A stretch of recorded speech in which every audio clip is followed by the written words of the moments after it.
नमस्कार दर्शकों। भारत एक ऐसा महान देश है जहां अनेक जाति धर्म के लोग रहते हैं, जो अनेकता में एकता का संदेश पूरे विश्व में देता है।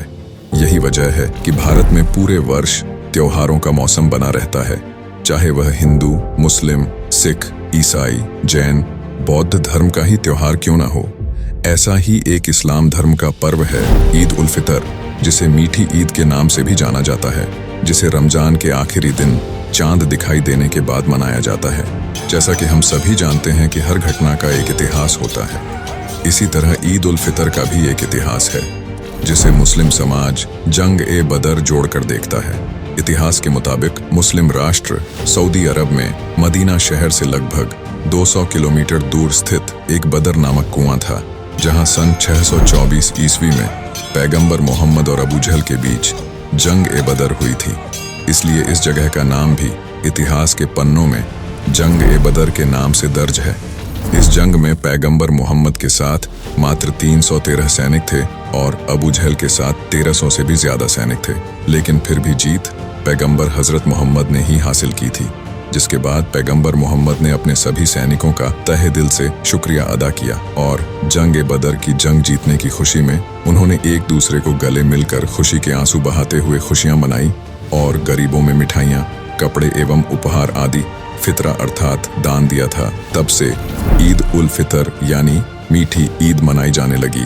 दर्शकों, बदर का युद्ध जो हजरत मोहम्मद और विरोधियों के बीच हुआ था, उसमें मोहम्मद जी का साथ अली नामक युवक ने भी दिया था। दर्शकों, वास्तव में अली को अल-खिज्र के रूप में कबीर परमात्मा मिले थे और उन्होंने अली को एक मंत्र अर्थात कलमा दिया था तथा कहा था कि इस मंत्र के जाप से पाप कर्म नाश होते हैं। जब अली ने अल-खिज्र यानी अल-खिज्र जी से युद्ध के लिए आशीर्वाद मांगा था, तब कबीर साहब ने अल-खिज्र के रूप में अली को एक शब्द बताया। उसका जाप करके अली ने युद्ध में वीरता दिखाई और मोहम्मद जी ने यह युद्ध जीता। बाद में जब अली ने हजरत मोहम्मद को बताया कि उसे अल-खिज्र ने एक मंत्र दिया है, तब हजरत मोहम्मद ने अली से कहा कि आपको अल्लाह ने बहुत बड़ा नाम अर्थात कलमा सिखाया है।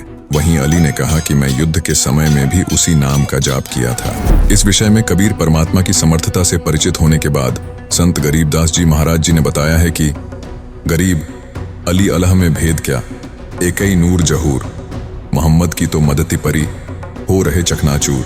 गरीब हस्ती घोड़ा मरद क्या, बली बजर क्यों ना होए, अरस खुरस बिची न बचे, अली तेग ततलोए।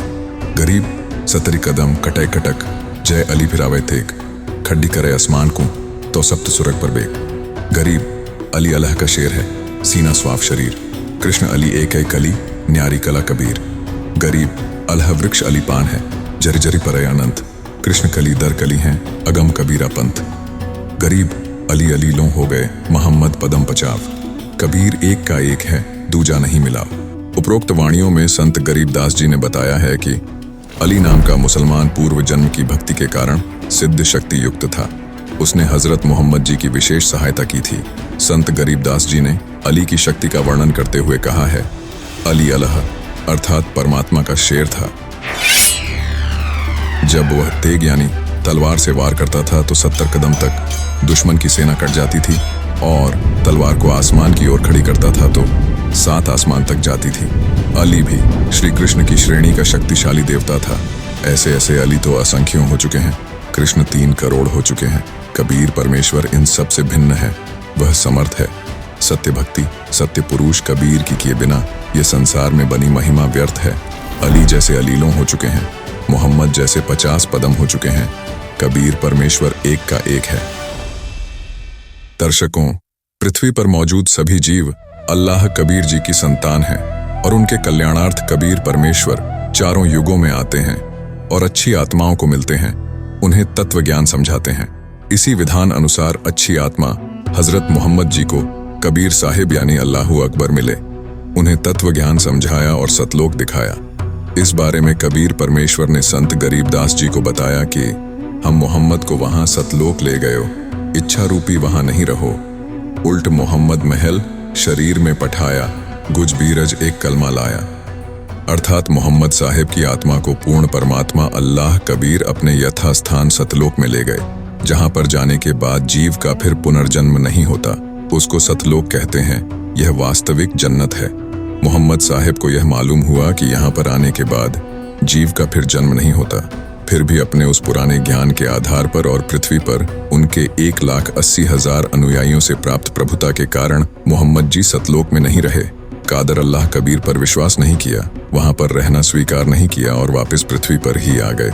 अल्लाह कबीर ने उनको 5 कलमे जाप के बताए थे। उनमें से एक कलमा अल्लाहु अकबर ही मोहम्मद जी ने संगत को बताया, अन्य नहीं बताए जो कुरान में सांकेतिक शब्दों में लिखे हैं।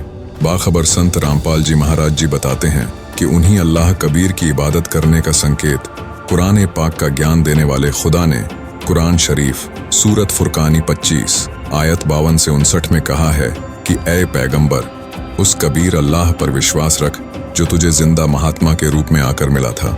वह कभी मरने वाला नहीं है, अर्थात वास्तव में अविनाशी है।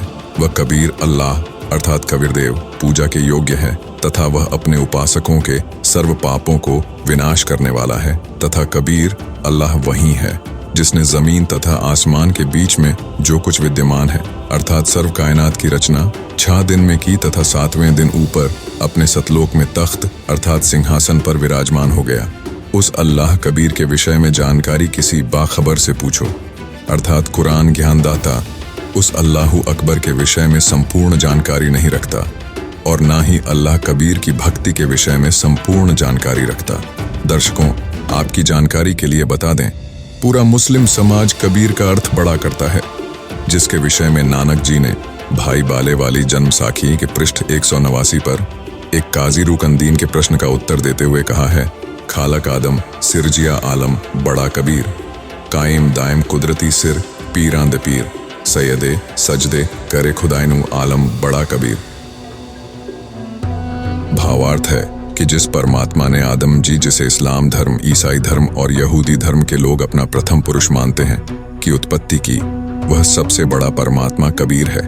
वही सर्व उपकार करने वाला है तथा सब गुरुओं में शिरोमणि गुरु अर्थात पीर है। उस सबसे बड़े कबीर परमेश्वर को सिजदा करो अर्थात प्रणाम करो, उसी की पूजा करो। दर्शकों, कुरान पाक का ज्ञान हजरत मोहम्मद जी को देने वाले अल्लाह को उस कादर अल्लाह की भक्ति की भी जानकारी नहीं है, इसलिए उसने पवित्र कुरान मजीद सूरत अश-शूरा 42 की आयत नंबर 1 व 2 में कहा गया है, हाँ, मीम यानी यथार्थ पूजा के ऐन सीन काफ सांकेतिक मंत्र अर्थात कलमा है, जिससे मानव को जन्म मृत्यु से मुक्ति व गुनाहों की माफी मिलती है और मृत्यु उपरांत आत्मा अल्लाह कबीर के अविनाशी लोक अर्थात वास्तविक जन्नत को प्राप्त कर लेती है, जहां कोई कष्ट नहीं है। इस संदर्भ में आदरणीय संत गरीबदास जी ने कहा है, संग हिंडोले नूर नग झूलें संत हजूर, तख्त धनी के पास कर ऐसा मुल्क जहूर, नदी नाव नाले बगैं छूटें फुहारे सुन्न, भरे होद सरवर सदा नहीं पाप नहीं पुण्य, ना कोई भिक्षुक दान दे ना कोई हार व्यवहार, ना कोई जन्मे मरे ऐसा देश हमार, जहां संखों लहर मेहर की उपजें कहर जहां नहीं कोई, दास गरीब अचल अविनाशी सुख का सागर सोई। दर्शकों, कुरान शरीफ सूरत फुरकानी 25 आयत 59 में जिस बाखबर के पास जाने के लिए कहा गया है, इस मौजूदा वक्त में संत रामपाल जी महाराज जी वह बाखबर संत हैं जो अल्लाह कबीर का संपूर्ण इल्म रखते हैं और अल्लाह कबीर की सच्ची इबादत की सही विधि व कलमा बताते हैं, जिससे कि लोगों को असली जन्नत की प्राप्ति हो सके।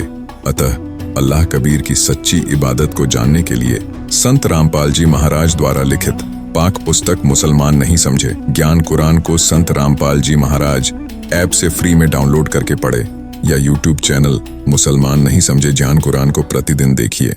धन्यवाद।